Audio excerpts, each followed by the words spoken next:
रूपम दीक्षां वदेन्यमवितं भव पुण्य रूपम आत्मं च पूर्वजप्रतां परिमेव सिन्धुम्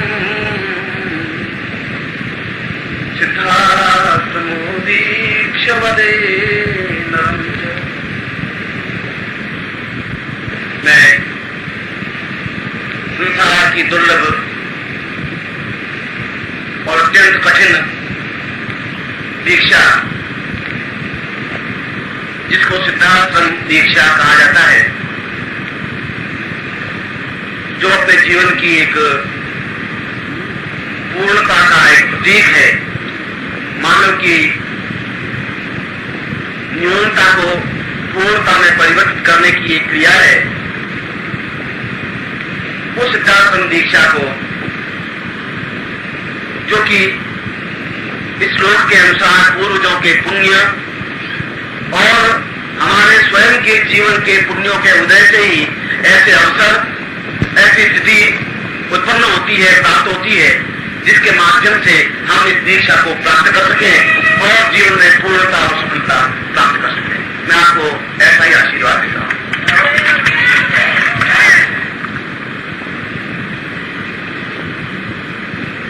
जो भी कार्य हो, वह चाहे समय की न्यूनता हो या समय की बाहुल्यता हो, वह चाहे साधन हो, वह चाहे असाधन हो, मगर जो कुछ हो वो अपने आप में शास्त्र सम्मत हो, विधि विधान हो। क्योंकि यदि मैं ही जीवन की अपूर्णता को आपको दूंगा, यदि मैं ही समय अभाव के कारण उस जीवन के उस उच्च कोटि की साधना को और दीक्षा को मैं आपको अधूरेपन से दूंगा, तो वह मैं अपने खुद के पथ से, अपने खुद के रास्ते से गिर जाऊंगा। ऐसा मैं जीवन में करता नहीं हूं। इसीलिए सिद्धार्थम की यह दीक्षा आपके लिए दुर्लभ तो है और वास्तव में महत्वपूर्ण है।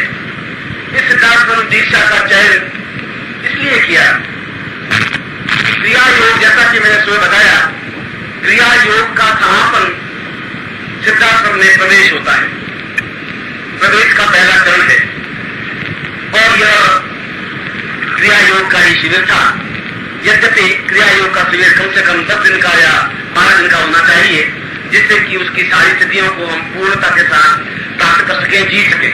फिर भी हमारे पास जो कुछ समय, जो कुछ साधन थे, उन साधनों के अनुसार मैं उनको ज्यादा से ज्यादा आपको समय देने की कोशिश कर रहा हूं। दूसरा, जन्मदिन समारोह भी था और जन्मदिन समारोह के अवसर पर भी मैं आपको कुछ ऐसी उच्च कोटि की दीक्षा देना चाहता था, जिससे कि आपके जीवन में जल्दी से जल्दी धारणा का, ध्यान का और समाधि का समागम हो सके, जीवन में चिंतन बन सके और जो कुछ आप अपने प्रयत्नों से प्राप्त नहीं कर सके, उनको भी आप प्राप्त कर सके। यही जीवन का हेतु है। शिष्य अपने आप में एक अपूर्ण सा होता है। अपूर्ण इसलिए कि उसके पास रास्ते उलझे हुए होते हैं, स्पष्ट रास्ता उसके पास नहीं होता। यह प्राप्त ज्ञान नहीं होता कि मुझे किस रास्ते से चलना है, कहां तक चलना है। यदि मैं आपको रास्ते पर खड़ा भी कर देता हूं तो आपको ज्ञान नहीं होता कि कितना चलना है। इसीलिए उसके सामने विडंबना, एक चिंता, एक ज्ञान होगा रहता है। गुरु के सामने स्पष्ट होता है कि यह इतनी लंबी मंजिल है, यहाँ से चला है, यहाँ इसको पार लगना है। और इसके अलावा उसकी पृष्ठभूमि, उसकी धारणा का इतना मजबूती नहीं आ पाती, जिसकी वजह से एकदम से वह धारणा को कर सके, ध्यान को कर सके और समाधि कर सके या क्रिया योग में दक्षता प्राप्त कर सके। फिर भी मैंने इन 2-3 प्रवचनों में, 4 प्रवचनों में मैंने आपको उन स्थितियों को समझाने की कोशिश की है, जिन स्थितियों के माध्यम से आप धारणा को, ध्यान को समझा सके। मैं दीक्षा के स्थिति पर आ रहा हूं। यह दीक्षा गुरु अपने शिष्य को तब देता है जब उसकी सेवा और समर्पण को अपने आप में पूर्ण तरह रस पद लेता है। जब एहसास कर लेता है गुरु कि अब इसकी सेवा में और समर्पण में किसी प्रकार की न्यूनता नहीं है, और उसके बावजूद भी उसकी परीक्षा लेता है, उस सेवा की भी, उस समर्पण की भी, और उसका एहसास कर लेता है यदि भगवान कृष्ण जैसा व्यक्तित्व भी शांतिपन के आश्रम में जंगल में लकड़ियां काट के लाते, खाना बनाते, गाय चराने जाते और तब शिक्षा पूरी प्राप्त नहीं की तो यह सेवा का एक रूप है। यदि वह भी पूर्ण योगीश्वर थे, कृष्ण थे, जन्म के समय भी ईश्वर के पूर्ण अंश थे, और उस समय भी जब कृष्ण पैदा हुए तब भी पूतना को मार करके उन्होंने ये सिद्ध कर दिया कि वे अपने आप में सर्वशक्तिमान, एक सामर्थ्यवान युग पुरुष हैं। उनको इस सेवा की जरूरत नहीं थी। चांदीपन के आश्रम में उनको इतना सब कुछ करने की जरूरत नहीं थी, मगर चाहे वो कृष्ण हो चाहे कोई हो, उस जगह तक पहुंचने के लिए रास्ता केवल यही है जिसको सेवा कहा जाता है, जिसको समर्पण कहा जाता है। और गुरु ने कहा कि मेरी कुटिया में तुम्हारी जरूरत लकड़ियां काट के लानी है जिससे कि भोजन बन सके, और तुम्हें खाना बनाना जिससे तुम्हें और ये बाकी चीज से खाना खा सके, और गायें चराने जाना है, मेरी गायें दो है, उनको नंदी को तुम्हें चराने जाना है, चाहे बरसात हो चाहे सर्दी हो चाहे गर्मी हो। और उन्होंने ऐसा किया इसलिए उन्होंने उस पूर्ण ज्ञान को प्राप्त कर सके। और जब उस साधना के उस अंतिम स्टेज पर, जब क्रिया योग के अंतिम स्टेज पर कृष्ण चल रहे थे समाधि की स्टेज में, तब उनका एक सुंदर वार्तालाप, गुरु का उनका सुंदर वार्तालाप महाभारत में आता है, और उसमें वेद व्यास ने बड़े ही सुंदर ढंग से उस वार्तालाप को स्पष्ट कर दिया है। मैं एक प्रश्न पर उस दोनों चिंतन को आपके सामने रख रहा हूं। कृष्ण कह रहे हैं, विनम्र रूपमदियं गुरुदेव तुभ्यं आपूर्य घटत्वमेव वदतं वदेम्यं रिक्तं च पात्रमदितं मदिते गुरुत्वं क्रियत्वं मदेव सरितं सह सिद्धाश्रम। गुरुदेव, मैं आपके सानिध्य में बैठ करके उन सारे तंत्र मंत्र योग दर्शन मीमांसा राजनीति और शिक्षा को प्राप्त किया है।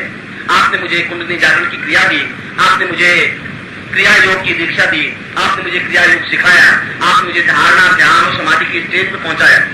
फिर भी मैं रिक्तता अनुभव कर रहा हूं। ऐसा लगता है कि मेरा सारा शरीर पात्र तो बना हुआ है पर खाली है। इस खाली पात्र में आप कुछ ऐसा प्रदान कर सके जिससे कि मैं अपने आप में पूर्णता प्राप्त कर सकूं, और ऐसी पूर्णता केवल आपके अनुग्रह से ही प्राप्त हो सकती है, जिससे कि मैं सिद्धांत साधना को संतप्त करते हुए उस दीक्षा में अपने आप को पूर्ण निमज्जन करते हुए उस लोक में पहुंच सकूं जिसको सिद्धांत कहते हैं। ये कृष्ण के शब्द है, और उनके सारे शिक्षा के उपरांत यह चिंतन है, ये इच्छा है। और गुरु कह रहे हैं, वापिस सामनेपन जवाब दे रहे हैं, मम पुत्र रूपम शिष्यम मदेयम आत्मस्वरूपम श्री कृष्ण रूपम सिद्धार्थ दिव्य मदेव तुर्यम आशीर्वदेव वरतम सतीक्षणोपि। मैं तुम्हें जरूर सिद्धार्थ दीक्षा दूंगा, इसलिए तुम मेरे आत्मस्वरूप रहे हो, मेरे प्राण स्वरूप रहे हो, मेरे अत्यंत प्रिय रहे हो, और तुम्हें कोई दीक्षा तो नहीं दे सकता, मैं भी जानता हूं। तुम्हारे इस खाली पात्र को मैं भर सकता हूं क्योंकि मुझमें सामर्थ्य है, और मैं जब खाली पात्र को भरूंगा तब तुम जरूर पूर्णता प्राप्त कर सकोगे। अगर इतनी सेवा और इतने समर्पण के बाद गुरु उस तथ्य को देता है, वास्तव में गुरु की मान्यता है, मगर उसी चिंतन को और उसी धारणा को मैं आपके सामने, उसी सिद्धांत की दीक्षा को मैं आपके सामने प्रस्तुत कर रहा हूं, दे रहा हूं, जिससे कि आप उस अमूल्य रत्न को आप पूर्णता के साथ प्राप्त कर सके, आपको संजो सके, एहसास कर सके कि जरूर आपकी कई पीढ़ियों का पुण्य पूंजीभूत होकर के आपके सामने उपस्थित हुआ होगा, अवश्य हुआ होगा, जिसकी वजह से आपको इतनी महान दीक्षा, उच्च कोटि की दीक्षा प्राप्त हो रही है। मगर जैसा कि मैंने इस प्रवचन के प्रारंभ में, इस बातचीत के प्रारंभ में एक लाइन कही, उस लाइन के पीछे सार्थक थी, एक सार्थक चिंतन था, और मैंने कहा कि चाहे समय की कितनी न्यूनता हो, चाहे हमारे पास समय की कमी हो, चाहे हम कितने उतावले हो, मगर जो भी दिया जाए शास्त्र सम्मत दिया जाए, पूर्णता के साथ दिया जाए। और यह सिद्धांत दीक्षा भी 2 चरणों में दी जाती है, क्योंकि इसका पूर्वार्ध चिंतन होता है, इसका उत्तरार्ध चिंतन होता है। ये दोनों ही रूपों में यह दीक्षा अपने आप में पूर्णता प्रदान करती है। इसलिए मैं ऐसा कहकर के दोष का भागी तो नहीं हो सकता कि यह दीक्षा अपने आप में पूर्णता युक्त है, क्योंकि इसकी दोनों टुकड़ों में, दोनों स्थितियों में दीक्षा प्रदान की जाएगी, जहां इसकी पूर्वार्ध चिंतन होगा और इसका उत्तरार्ध चिंतन होगा। मैं अभी आपको इसकी पूर्वार्ध दीक्षा दे रहा हूं और पूर्वार्ध दीक्षा के बाद मैं आपकी चिंतन को महसूस करूंगा, अनुभव करूंगा और चिंतन और मनन को अनुभव करने के बाद यदि यह एहसास कर सका कि वास्तव में आपको उत्तरार्ध दीक्षा देने का समय आ गया है तो हो सकता है मैं साल बाद दूं, 6 महीने बाद दूं या कल सुबह भी दे सकता हूं। ये तो कामरात्रि, महारात्रि, मोहरात्रिष्ट दारुणा, ये पूरी दार्शनिक रात्रि है बीच में, इस दोनों दीक्षाओं के बीच में आपकी कितनी अपने आप में समर्पण भावना है, अपने आप में कितनी सामर्थ्य है, मगर दोनों ही रूपों में इसका पूर्वार्ध अलग से दिया जाता है, उत्तरार्ध अपने आप में अलग से दिया जाता है। पूर्वार्ध पूरे रूप से उसको सामर्थ्यवान बनाया जाता है, उत्तरार्ध में उसको पूर्ण धारणा, ध्यान, समाधि को उसके शरीर में, उसके आत्मा में, उसके प्राण में संयोजन किया जाता है। इसलिए उत्तरार्ध और अधिक महत्वपूर्ण होता है। पूर्वार्ध में तो उसका पूरा घट तैयार होता है, उस पात्रता को लेने के लिए उत्तरार्ध में पूरा भर दिया जाता है। जहाँ श्री कृष्ण ने कहा कि मेरा घर खाली है, मैं ऐसा समझ रहा हूं मेरा पात्र पूरा खाली है, इतना सब कुछ आपने सामूहिक दीक्षा, दूसरी दीक्षा दी, फिर भी मैं खालीपन महसूस कर रहा हूं। और यह खालीपन, यह रिश्ता अपने आप में जहां आपका पूर्ण एक गुरु के प्रति चिंतन और मनन होता है, उनके प्रति पूर्ण समर्पण साधना होती है, तो रात्रि को जरूर कुछ ऐसी स्थितियां लेंगे जिससे कि आप अपने आप को पूर्णतः समर्पण की भावना के साथ हो सके, क्योंकि शास्त्र समझ चिंतन यही है कि गुरु तभी दे, फिर मैं आपको बोल रहा हूं, शास्त्र ये कह रहा है कि गुरु तभी यह दीक्षा दे जब वह पूर्ण समर्पित हो। और ये मैं फिर आपको दोहरा रहा हूं कि गुरु तभी इस दीक्षा को दे जब पूर्ण समर्पण हो। अगर समर्पण नहीं है तो गुरु नहीं दीक्षा दे, देना ही शास्त्र विरुद्ध होगा और शिष्य नहीं ले, क्योंकि वह अपने आप में पूर्ण समर्पित हो नहीं सका है। इसीलिए उस पूर्णार्थ के बाद में गुरु टेस्ट करता रहता है उसको, उस टेस्ट की कोई लिमिट नहीं है। हो सकता है 7 साल लगे, 2 साल लगे, 5 साल लगे, हो सकता है जीवन बीत जाए, अगला जीवन मिल जाए, और हो सकता है कि 4 घंटे बाद भी उत्तरार्ध दे दे, चाहे 1 रात्रि के बाद भी दे दे, 2 रात्रि के बाद भी दे दे। यदि आप में उतनी क्षमता प्राप्त कर सके कि आप मुझसे सुबह दीक्षा प्राप्त कर सके उत्तरार्ध, या आपकी विजय होगी या आपकी सफलता होगी। मैं तो शास्त्र के अनुसार चल रहा हूं और मैं आपको पूर्वार्ध दे रहा हूं। सुबह आप अपने आप में पूर्णता दीक्षा के क्रम को समझो। आप सीधे बैठ जाएं।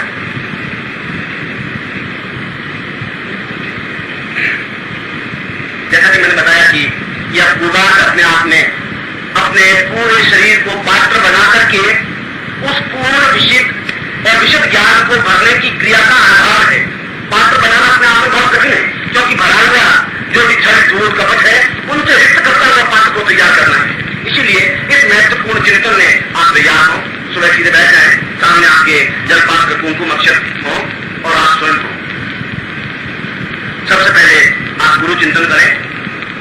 आप सीधे बैठेंगे और मेरी तरफ देखेंगे। आपकी रीढ़ की हड्डी, जिसको मेरुदंड कहा जाता है, वो बिल्कुल सीधा हो, मकसद पर उभरा हुआ हो, सीधे बैठेंगे। आप बुढ़ों की तरह आप नहीं बैठेंगे और उसके बाद 3 बार ओम की ध्वनि करेंगे मेरे साथ में। हरि ओम।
आपके सामने गुरु चित्र होना चाहिए था और होना चाहिए।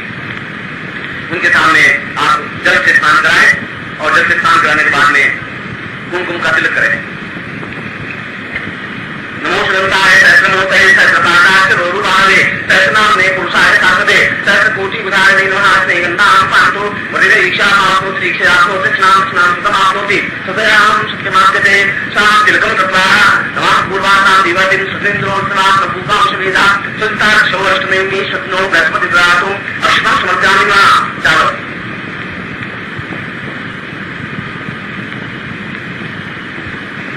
पूर्वतम शरीर चैतन्यम महापूर्वतम तुभ्यम स्मृति हाथ जोड़कर उनसे अनुमति प्राप्त करें कि वे आपको जीवन में उस विशेष दीक्षा में सफलता दें, अनुज्ञा दें, जिससे कि आप उसमें अनुकूलता प्राप्त कर सकें।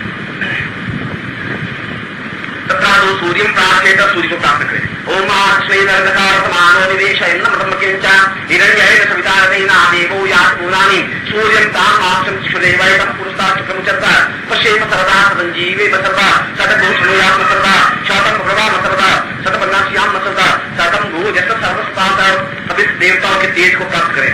ओम पूर्वां सम दीर्घंतम देवानां देवाः सम दीर्घा सर्वद्राता शंकर स्थानुसं ब्रह्मा स विष्णु पूर्वतम देव्यां तुभ्यां समाधि तुभ्यां संपदे आप कर लीजिए।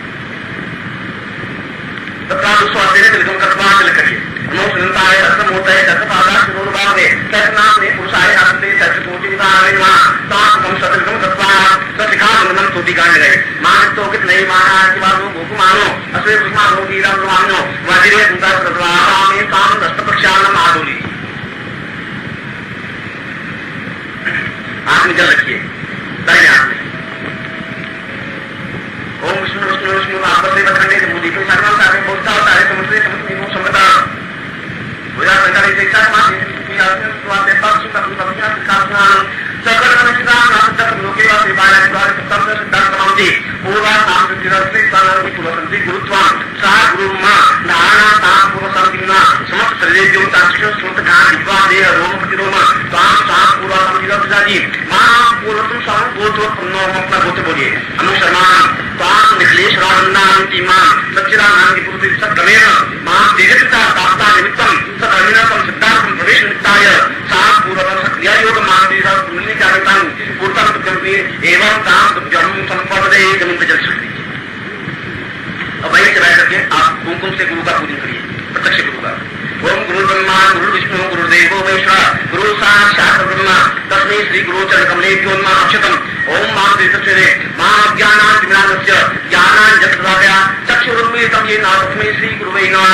तां भूत्वं तं तुभ्यं श्री मां सन्ति स्वातुभ्यं संपदेति कृतं तुभ्यं श्री मां भूतं तुभ्यं भवति तत्काल तुभ्यं संपदे। दोनों हाथों को फैला दीजिए, कमल की तरफ खोल दीजिए।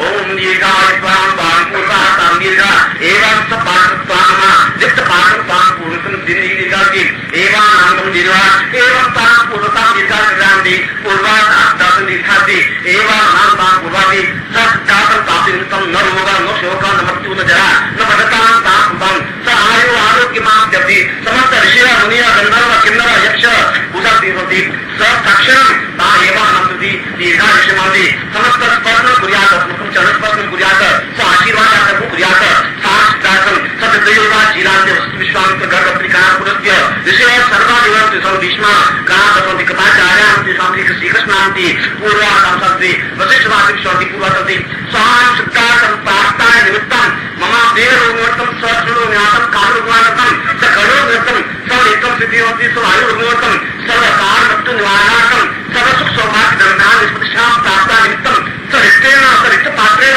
मम शरीररिक्तं सा पूर्वं गुरुत्वं सा गुरुसाक्षिण सा गुरुसम्मुखो भव सा पूर्वकं सुखी गुरुसम्मुखतां आहारपदे मां आपूर्य मान अचल प्रतिष्ठां प्राप्त्यन्ते तुभ्यं संपदे। अपने उन ऋषियों का आह्वान कर रहा हूं जिससे कि आपको पूर्णता देने का प्रारंभ करें, उत्तरार्थ के लिए आपको तैयार करें, जिससे कि आप उत्तरार्थ की अद्वितीय दीक्षा को प्राप्त कर सकें। एवं वदेयं सहितं शरण्यं गुरुत्वरूपं सिद्धाश्रमोऽयं गुरुर्वै गुरुर्वै गुरुर्वै प्रसन्नं गुरुत्वं गुरुत्वं गुरुत्वं नमामि।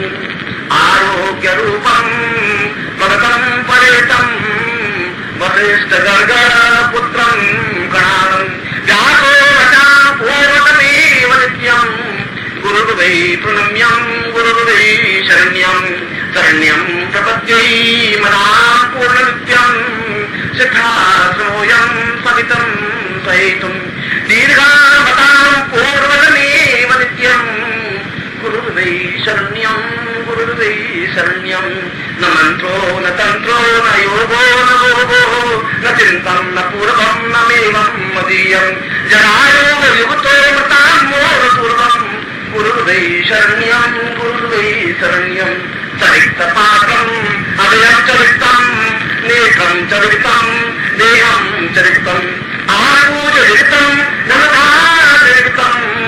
गुरुर्वै शरण्यं गुरुर्वै शरण्यं शरण्यं शरण्यं सदामेव रूपं शरण्यं शरण्यं सदामेव रूपं नाम रूपमेवं गुरुत्वां मदेयं शरण्यं प्रपद्यं शरण्यं प्रपद्यं तां श्रद्धात्मान्ते समस्त ऋषिया स्वामी गंधर्व यक्ष गंधर्वादिदशा देवत्वं स्वयंत्र भवनशिष्ट विश्वांति पूर्वा समस्त महा शिष्यत्वं निश्रेषान्नान्ति शिष्यत्वं सपूर्णान्ति पूर्वासंति स उत्तरार्ध सक्रियमानसाति पूर्वासंति समस्तांति सिद्धार्थं पूजनां देशोति सिद्धार्थं प्रयोग प्राप्ति स उत्तरार्ध क्रियां संपदे तां संपदे आवश्यकति एवान्ति पूरा संसार दीर्घायुष्मान्ति सा पूर्वाधीन सिद्धांत पूर्वत कल्याणती आपुदिमान आमतांति तुभ्यं संपदे। अब दाहिने हाथ में थोड़े चावल ले लीजिए कुमकुम से रंग करके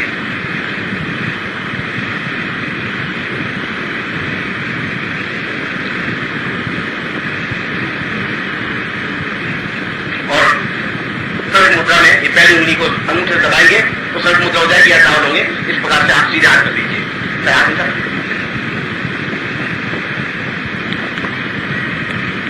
ओम पूर्वासां दीर्घासां पूर्वासी मम पाठकां समिक्लेशानन्दां देशिशं दीर्घायुष्यम् आयु आरोग्यं मा पूर्वासा स्मृति मम सा क्रियमाणेन क्रिया योग दीक्षा प्राप्ता नियुक्तं सिद्धार्थं प्रवेश सा पूर्णतां स्थानेवान सर्वते लोक सौद्वार आदिनोति पूर्णा सा नवरयस्य नरसा तीक्ष्णा प्रति समस्त ऋषि अन्य साधनति पूर्णन्ति सा अभ्यर्थनं मननं तां तुभ्यं संपदये उचादीजिए। पूर्वतम एवं करती तत्वतम प्राकन लाजो दीजिए एवं राम पूर्वतमेव करती सर्वातम शिष्ट विश्वाम प्रगति करार पुरुष्य सारा देवा विश्वाम प्रसाद पूर्वतमति विश्वामित्राम दे अनुक्रांति मम सत्यम दे माम यक्षिंदर क्रांति पूर्वति साम सिद्धार्थम दीक्षा प्राप्ता निमित्तम स एवा स सिद्धार्थम दीक्षा प्राप्तम करते दिगंति क्रांति स सिद्धार्थम पूजनान्ते स सिद्धार्थम दान प्रतिष्ठा योगम प्राप्ति उत्तरार्थ क्रियामेव शीघ्र शीघ्र उत्तरार्थ क्रिया प्राप्ता निमित्तम स निखिलेश्वरन्नांति शिष्यत्वं सत्युद्यम संपीदादित्यं संपदये। अपना दाहिने हाथ से रखिए। सारे शरीर को वज्र युक्त बनाने के लिए जिससे कि बाहर के किसी प्रकार के प्रकोप को आपके ऊपर नहीं रहे उसको प्राप्त करने के लिए एवं काम शिरस्तम सा शिरस्नाम काम सीसौती एवं निराटे काम पूर्वा मासकम गर्दन सीसौती तथा रूम नेत्रों सा पूर्वा काम दीर्घा देने जो नासिकाया एवं मासकम किंकिं वाकी मुखे सा वज्रनाम वज्रोत्तम सा एक विवाह संदेवी एवं नक्षत्रो एवं सा पूर्वा संस्कृति उदो सा पूर्वा नामो सा पूर्वा संस्कृति गंगे सा दिन नक्षत्रो जन्माया पूर्वा संस्कृति समस्त भाव व्यापक सही समस्त शरीर नाम पूर्वा नाम विवाह वज्र वज्र पूर्णमान सात संपदे तत्पश्चात ब्रह्मा दो लीजिए।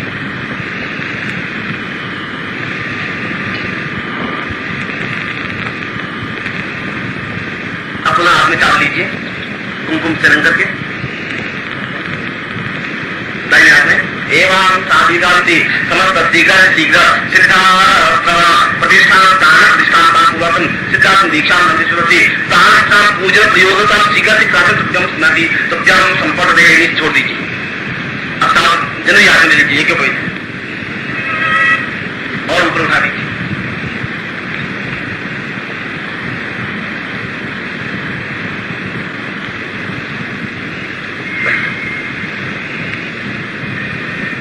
ओम दिष्कुदे वैतन पुरुषाक्रम चरता श्रीम सरदा संजीव सरदा सतगुण संयाम सरदा शातम प्रवाह सरदा सपनाथ याम सरदा ताम ब्रह्मा प्रथम मुद्रम ब्रह्म स्थापयामि आत्मन ब्राह्मण श्रीजाय धर्मास्त्रेदा न्यासपुरी कपियोतिप्यादि महान हो जाए ताम दौद्री दे निर्मोढ़ निर्वाणासु सप्तम त्रिगुणोति तथा द्वितीय गान विष्णु स्थापयामि ओम दिष्कुदे न विष्णु राघव विष्णु सुदेश विष्णु शिव विष्णु दोषि वैष्णव विष्णुताम ताम द्वितीय रुद्रम स्थापयामि ओम नमः संभवा यतमयो भवाय नमः शंकरा यतमस्करा जैसे नमः शिवाय राज्य तथा जो त्रिधारण अग्नि स्थापयामि वर्ण स्थापयामि शोध स्थापयामि तथा जो समस्त योगिनी स्थापयामि साम 32 स्थापयामि। जैसे 32 पूर्ण देवियों को स्थापना की जाती है इस स्थापना में स्थापयामि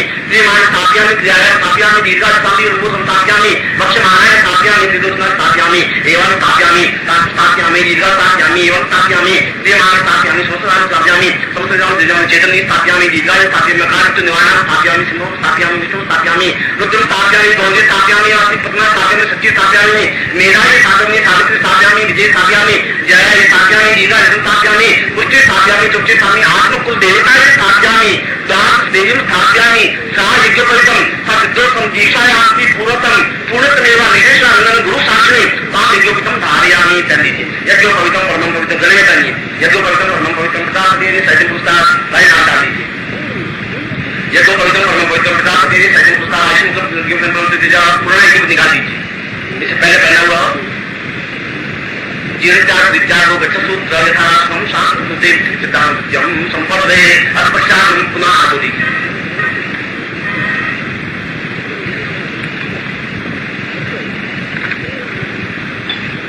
एवं साधुवांति पुरस्थितिवत् रूपात् एतद् वापस रूपतांत्र्य एवं शांति यज्ञोपधानान्ते पूर्वात् क्रमेण तां पूर्णमेव उत्तराधां तां पूर्ण क्रियणां सक्रिय स चैतन्य समुद्र समस्त स्थानं त्वां देव्यं मम शरीरे स्थापयामि त्वां समस्त चैतन्य जागृत क्रियमाणायां साक्षात् तास्ति तथा तु आवायामि मां पूर्वतम शीघ्र मां एवायामि कल्याणमति पूर्वतम दीर्घा चैतन्यं सन्ति तथा मां पूर्वतम दीर्घा एवं गति सिद्धार्थम प्राण प्रतिष्ठा पूजनम प्रयोगम स एवादिनोति सात यागंति संगाधिका सात पूर्वतम संपदयां संपदे गुरु पूजन।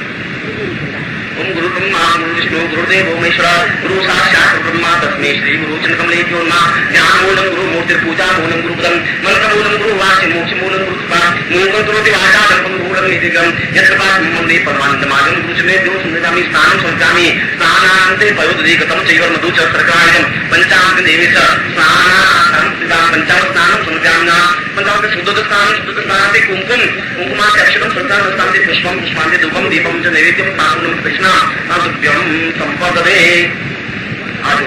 त्वमेव माता पिता त्वमेव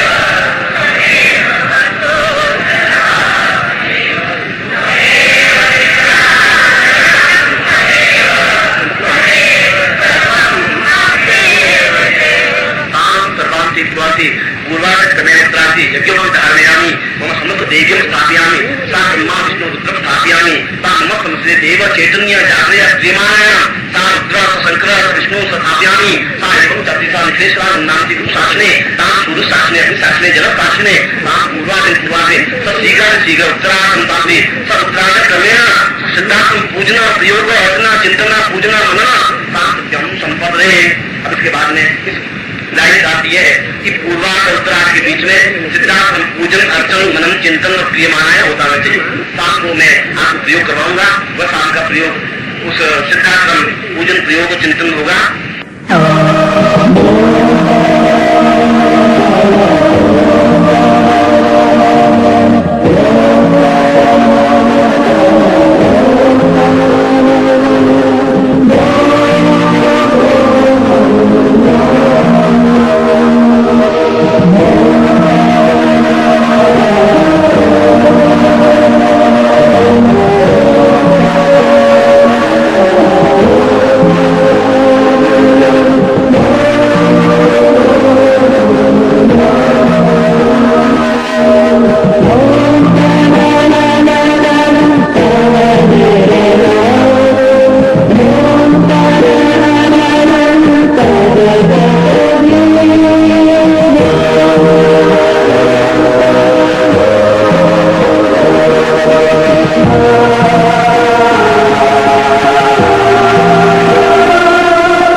उस रात्रि को भोजन करने के बाद में जो भी जितना समय मिलेगा उसमें सिद्धासन प्राप्ति जो पूजन प्रयोग होता है, या जिसको कहते हैं सिद्धासन साधना जिसको कहते हैं, वो अपने आप में महत्वपूर्ण होता है। पूजन पूर्वार्ध के बाद में उस प्रयोग को संपन्न करके उस शरीर को पूर्ण वायुकीय अपने आप में हल्का वायु के समान बनाने की क्रिया उसके माध्यम से प्राप्त होती है, जिसके माध्यम से व्यक्ति अपने सूक्ष्म मन को सिद्धासन में ले जा सके, या वायुकीय दृष्टि से वायु के द्वारा या वायु के माध्यम से पवन के माध्यम से अपने शरीर को सिद्धासन में ले जाने की सामर्थ्य पैदा कर सके। इसलिए पूर्वार्ध में यज्ञोपवीत संस्कार और समस्त देवियों की स्थापना शरीर में करने के बाद में उसको सिद्धासन प्रयोग सिद्धासन साधना श्रृंगाटिकायाम पूर्वार्ध कंप्लीट की जाती है और उसके बाद में उसको उत्तरार्ध दीक्षा दी जाती है।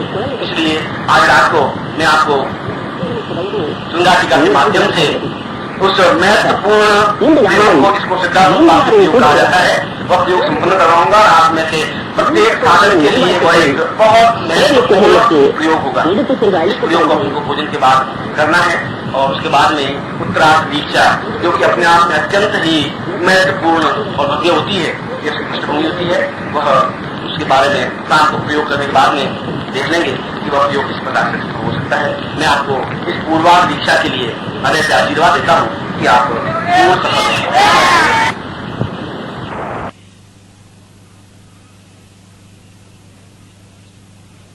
गृहस्थ शिष्यों के बीच में भी आना पड़ता है, बोलना पड़ता है, और ठीक जिस प्रकार से आप लोग और जितनी तादाद में आप लोग हैं उससे भी ज्यादा तादाद में सन्यासी शिष्यों के बीच में भी उन दिनों में भी बैठना पड़ता है और बोलना पड़ता है। इस प्रकार मैं आपके पास बैठा हूँ, बातचीत कर रहा हूँ, ठीक उसी प्रकार से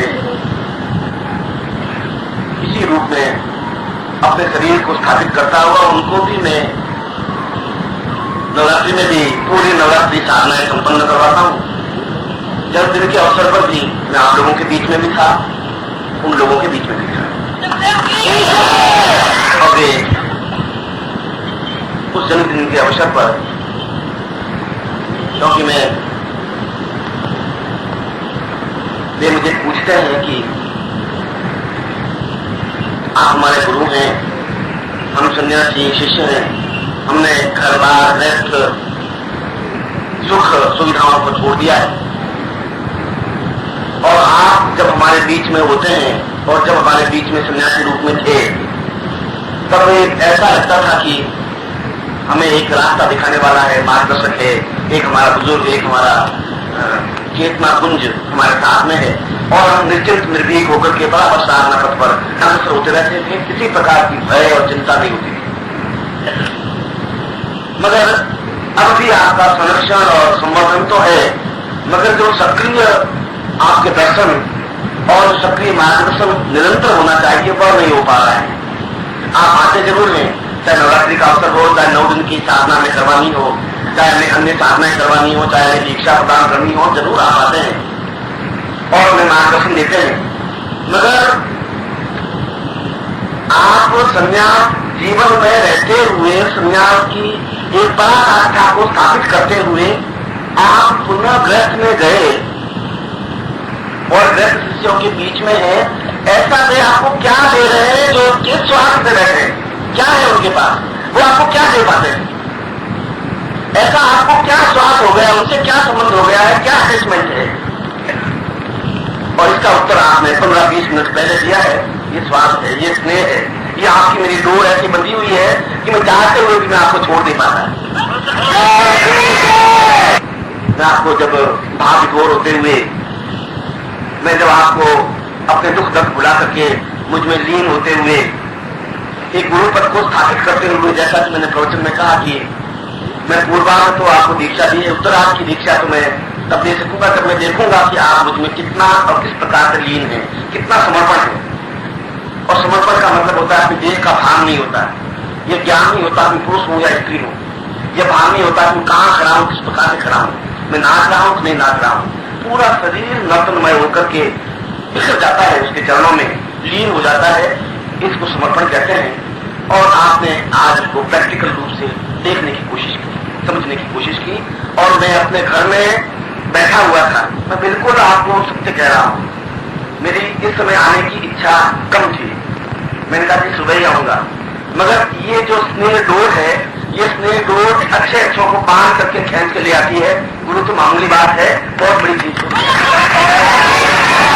और मैं यहीं बैठा बैठा उन सन्यासी शिष्यों को जवाब दे रहा हूं कि वो खुद देख लें कि उनके पास क्या चीज है, क्या शक्ति है, क्या आकर्षण है कि मुझ जैसे सन्यासी को भी बांध करके रख दिया है, जहां मैं चाहते हुए भी सब शरीर जिस प्रकार से 24 घंटे आपके बीच में रहता हूं, ठीक उस प्रकार से 24 घंटे उसके बीच में नहीं रह पाता हूं।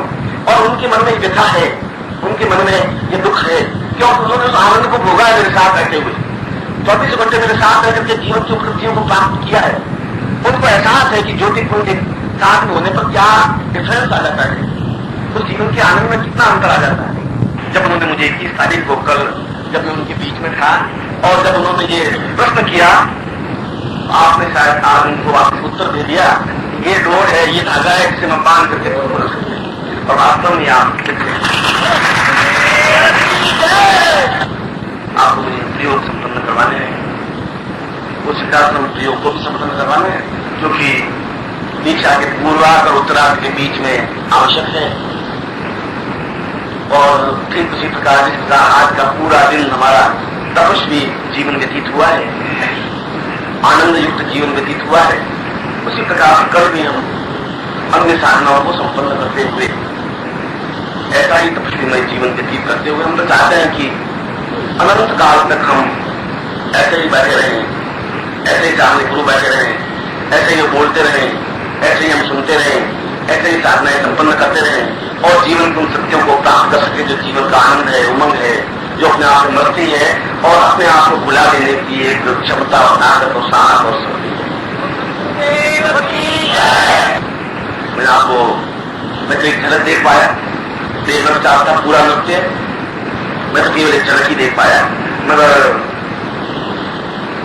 यह सही अर्थों में देह को विरूपित करने की क्रिया है, देह को ऊर्ध्वगामी बनाने की क्रिया है। जब आप अधोगामी प्रवृत्ति को छोड़ सकेंगे, जब निम्न स्थिति को छोड़ सकेंगे, तब आप ऊर्ध्व स्थिति को प्राप्त करेंगे। और ये हमारे जीवन में होनी चाहिए। अगर हमारे जीवन में ये नहीं है तो जीवन का कोई प्रयोजन नहीं है, जीवन का कोई आनंद नहीं है। जीवन की स्थितियां ऐसी होनी चाहिए और ऐसी स्थिति के लिए एक व्यक्तित्व पास में होना चाहिए जिसका लाभ और जिसका आनंद प्राप्त होना चाहिए। ये घर जो बना हुआ है वही घर है, ये जो शिष्य यहाँ पर है वही शिष्य होते हैं, ये घर में जो पत्नी है वही पत्नी होती है, ये बेटे यहाँ रहते हैं, मेरी बेटियां यहीं रहती हैं, मेरी बेटे की बहुएं यहीं रहती हैं, पोते यहीं होते हैं, पोतियां यहीं रहती हैं। और मैं अगर मुंबई चला जाता हूँ 5-7 दिन के लिए या दिल्ली चला जाता हूँ या बाहर चला जाता हूँ तो एक भी व्यक्ति न तो कोई आता है न कोई जाता है, न कोई घंटी बजती है न कोई घड़ियाल बजती है, न बाहर की बैठ बजती है। और बहुएं कहती हैं कि इन शिष्यों को पता क्या चल जाता है कि आप नहीं होते तो घर सुनसान हो जाता है, वो साथ में ऐसा लगता है कि कुछ सांस तो बस गिर रहे हो और जो ही आप आते हैं घंटी घड़ियाल तो बदले लग जाते हैं, सारा पुरस्कार हो जाता है। एक व्यक्तित्व के बल पर ही संस्थाएं चलती हैं, एक व्यक्तित्व जो अपने आप में होता है उसके बल पर, उसके जीवन सक्रियता पर जीवन की ऊर्ध्वगामी प्रवृत्तियां बनती हैं।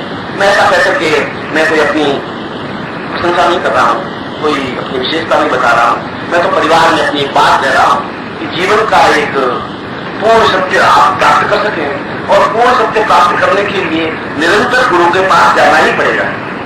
मैंने आपको सुबह सेवा भावना के लिए कहा कि आप वहीं बैठ करके भी यदि आधा घंटा गुरु कार्य करते हैं तो सेवा है, मगर सेवा का वह एक अर्थ है, मगर सेवा के साथ साथ गुरु का साहचर्य भी अनिवार्य है। उनके पास रहें, उनको देखें, उनकी सेवा करें। जो आपके गुरु हो, जो मेरे गुरु हो, मेरी भी जीवन की इच्छा रहती है कि मैं उनके पास रहूं 2 मिनट भी, 10 मिनट भी, 15 मिनट भी, मगर उन्होंने मुझे जीवन का एक कठोर कार्य सौंपा है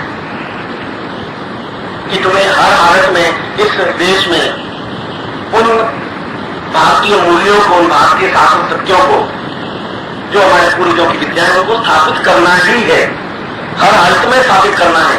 चुनौतियों का जवाब देते हुए, सारे अंधड़ और तूफान को झेलते हुए, गालियां और आलोचनाओं को सहन करते हुए तुम्हें हजारों दीप लगा देने हैं, इतने दीपक लगा देने हैं कि इस भारत में अंधकार नहीं रह सके। और मैं हजारों दीप लगा रहा हूं, और ये दीप है, अंधकार नहीं रह सकता। सियाह सिंगी है और दक्षिणावर्ती संत है। इन सब चीजों को अपने सामने आप रखें। ये 3-4 लोगों के पत्र मिले, उन पत्रों में ये कहा कि आपने एक मुखी रुद्राक्ष का प्रयोग गुरु जी करवा दिया। मेरी इच्छा उस समय ध्यान नहीं था, मुझे तो वापिस प्रयोग करना है, जीवन की मेरी एक न्यूनता रह सकेगी। उस समय मेरे पास माना नहीं थी, अब मेरे पास है। तो मैं कल जब उसका उत्तरार्ध प्रयोग होगा, तो अगर किसी के प्रयोग रह गए होंगे और उसके बाद में उनके पास सामग्री आई होगी, तो उन प्रयोगों को मैं वापिस करवा दूंगा। किसी बात की आप चिंता नहीं।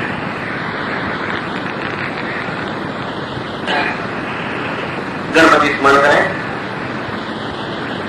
विघ्नेश्वरम पूर्वमदेव रूपम शत्रुर्वशं पूर्वमदेव तुभ्यं विघ्ननाशाख रूपमदेव तुभ्यं महागणेशं प्रणम्यं नमामि। रिद्धिं च सिद्धिं च देहं च दुःखदं ज्ञानं च रूपं परमं पवित्रं गौरं च पुत्रमदियै मदवैव सिन्धुं गणपतिं प्रमेयं श्रीनुमान् गणाधिं पते नमः आवायामि स्थापयामि नमः रिद्धिसिद्धिसहितं आवायामि मग्रैर्मुखानि मम मन्दिरे स्वां पूर्वकं गुरु साक्षिणं व्यं संपदेत प्रादु शिखावन्नं मानस्तो कितने माना आर्किमानो मोक्षमानो श्रेष्ठमानो वीरं काम्यो सद्भावे स्वस्तिं तिलकं कृत्वा नमो संताय सहस्रमूर्तये सहस्रपादा गुरुभावे सहस्रनाम्ने पुरुषाय शाश्वते सहस्रकोटिमुदाहरणे मां तिलकं कृत्वा मत्पक्षानं भागोले तत्रादु संकल्पं कुर्यात् दायिनी आत्म जपति।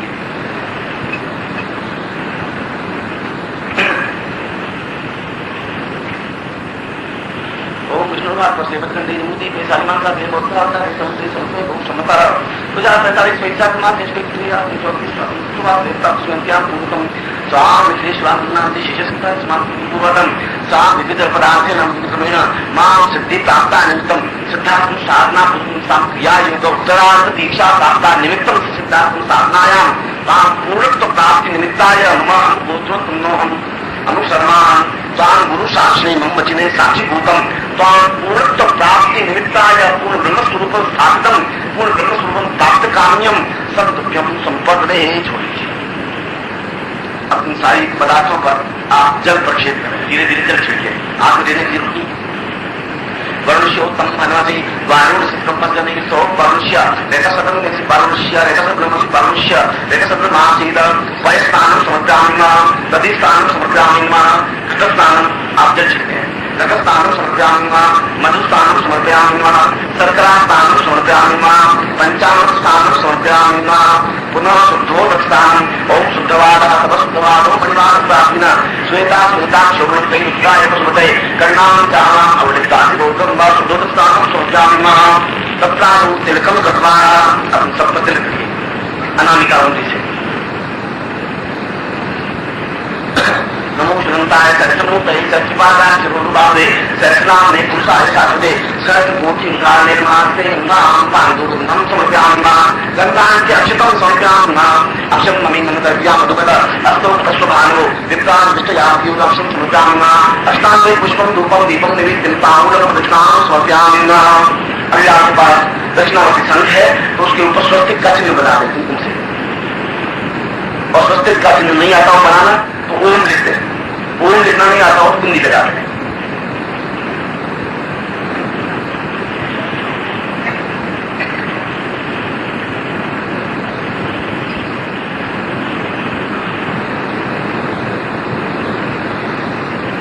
ओम विष्णु विष्णु स्पेस विष्णु श्योर विष्णु ध्रुव से वैष्णव मम विष्णु वेत्वाम ताम स्वस्तिका पूर्वकम मम गृहेषु कल्याण प्राप्ता निमित्तम ताम सिद्धि प्राप्ता निमित्तम कुंजरेण स आंतरिक कुंजरेण ताम संपदे। अब उसके बाद में नीचे रख दीजिए सबको और बाएं हाथ में चावल ले लीजिए और उनको नीचे रख लीजिए। आप इन दानों को इन सभी चीजों पर धीरे धीरे छिड़किए। मैं मंत्र बोलो बाहर से करवा रहा हूँ, सब वस्तुओं पर धीरे धीरे छिड़कते रहेंगे।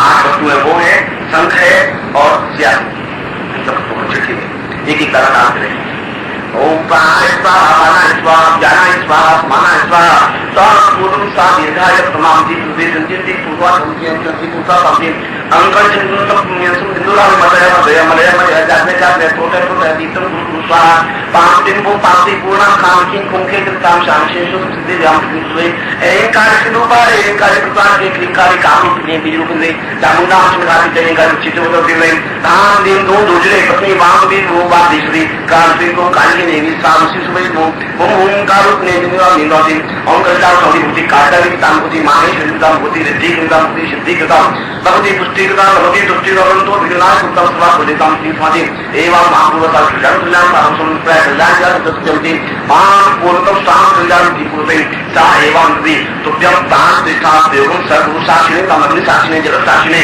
ताम गुरु साक्षिणे ताम दी पूर्ण तुभ्यम संपदे। अब उसके बाद में आप वापिस कुमकुम प्रत्येक पदार्थ पर कुमकुम लगाइए। जैसे पहले उदाहरण दे रहा हूँ, पहले तल पे कुमकुम लगाई बिंदी और फिर वहीं से बिंदी उठाकर लाल पे लगाइए, फिर दूसरी वस्तु पर बिंदी लगाइए, फिर वहां उठाकर फिर लाल पे लगाइए, फिर तीसरी पर इस प्रकार से 10 पर आप ऐसा करिए। आपका सीधा संबंध बन जाता है आगे गुरु पूजन। ओम गुरुवाम वाम पूर्वसाम देवानां की पूर्वानासापे सगुरु आवायाम आगच्छ सच्च मंदिरे मम हृदय मम आचार्य स्थापय स्थापय वाम पूजनं कर्तव्यं तद्यं समुदे ताप स्नानं समर्पयामि स्नानान्ते कुंकुम समर्पयामि कुंकुमासे वस्त्रं वस्त्रादर्शनं पुष्पं पुष्पं धूपं दीपं च नैवेद्यं ताम्रं कृष्णामि ततः प्रत्यक्ष गुरुं पूजयेत। प्रत्यक्ष गुरु तुमको कुंकुम अक्षते तामति ओम गुरुवामति पूर्वावति गुरु ब्रह्मावति पुरसावति दीर्घति गुरु विष्णु तामति गुरु विष्णु ताम संपदे। गुरु ब्रह्मा गुरु विष्णु गुरुदेवो महेश्वर गुरु साक्षात् परब्रह्म तस्मै श्री गुरु चरणकमले ध्यान मूलं गुरु मोतिर पूजा मूलं गुरुपदं मंत्र मूलं गुरु वाक्य मोक्ष मूलं गुरुकृपा मूकं करोति वाचालं पंगुलं यदि गिरिं यत्कृपातमहं वन्दे परमानन्दमाधवं त्वमेव माता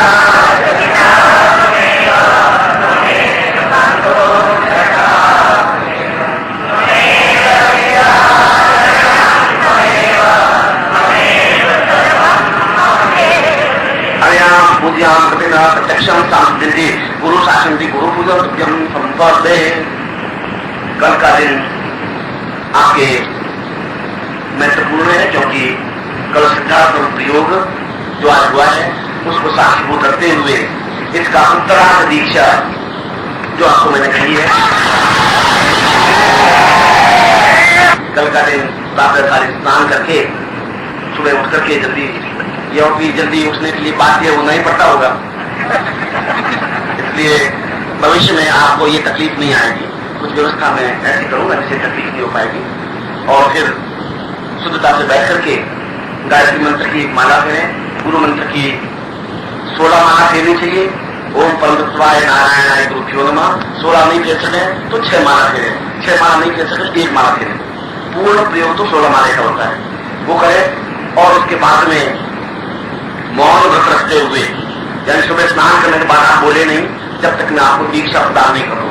इशारों से बात कर सकते हैं, संकेत से कुछ बोल सकते हैं, मगर मुंह से आवाज नहीं निकालें, पूरी शक्ति को संचय करें। मैं सुबह जल्दी आपको इस उच्च कोटि की अद्वितीय दीक्षा को आपको प्रदान करूंगा जो वास्तव में आपके जीवन का सौभाग्य होगा और अद्वितीय दीक्षा होगा।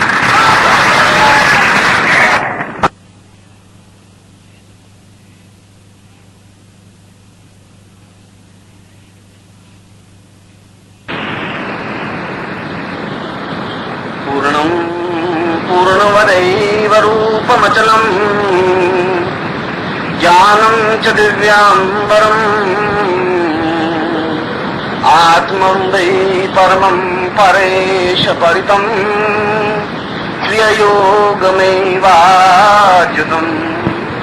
सिद्धं सा सवितां सहेव परितम् गुञ्जन्ति मां दीर्घताम् व्यामोहं कर्तं परेश परितं सिद्धाश्रमो वै नमः।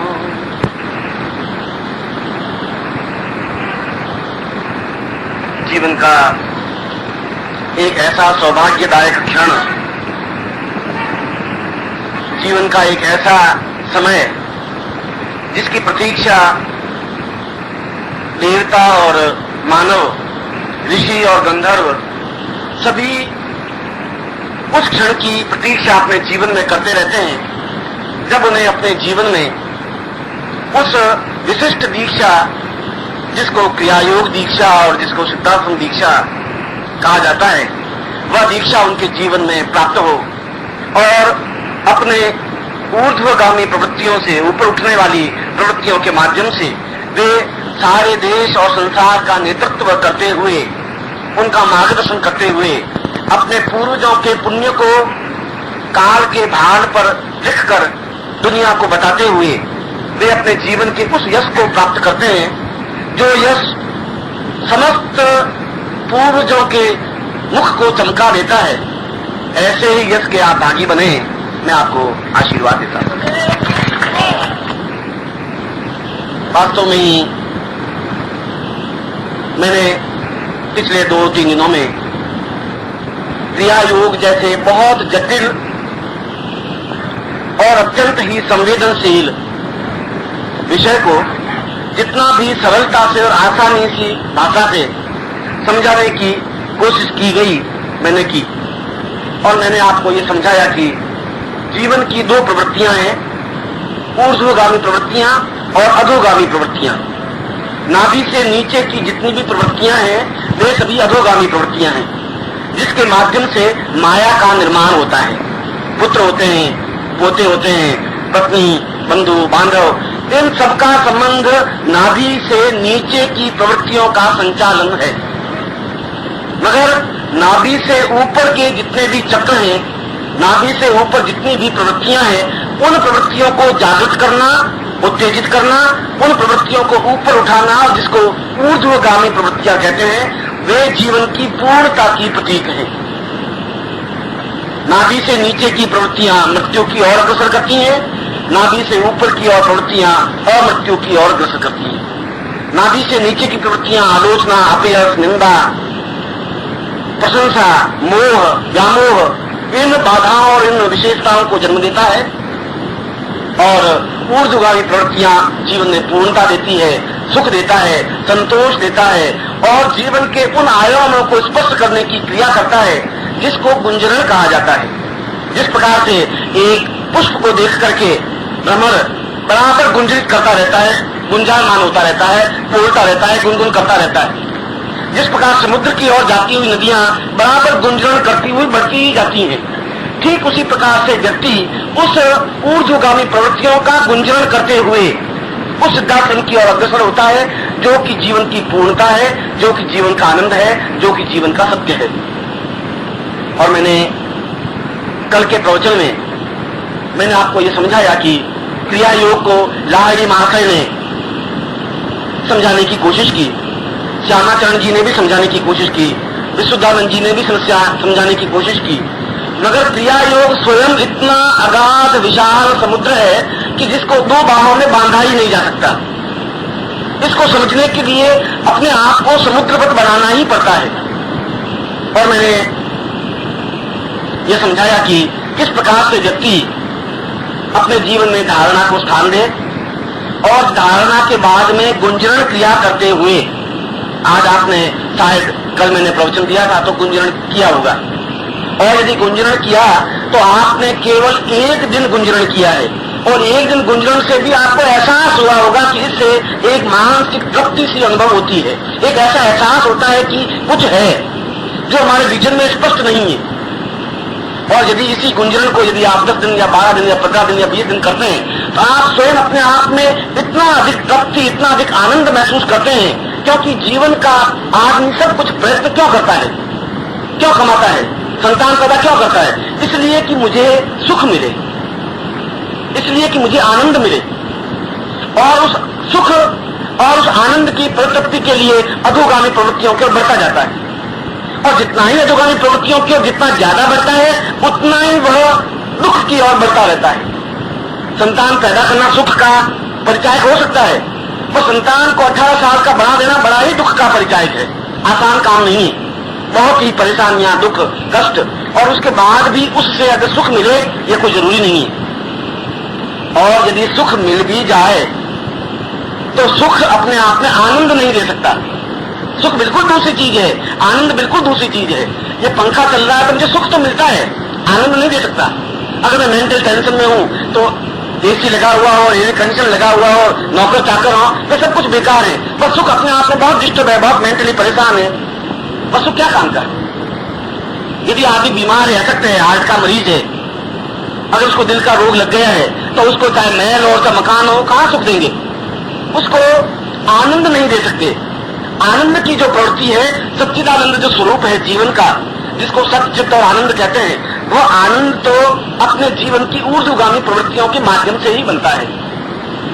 और इसीलिए मैंने कल बहुत आसान विधि से, गुंजरण क्रिया के माध्यम से आप ध्यान की अवस्था में पहुंच सके।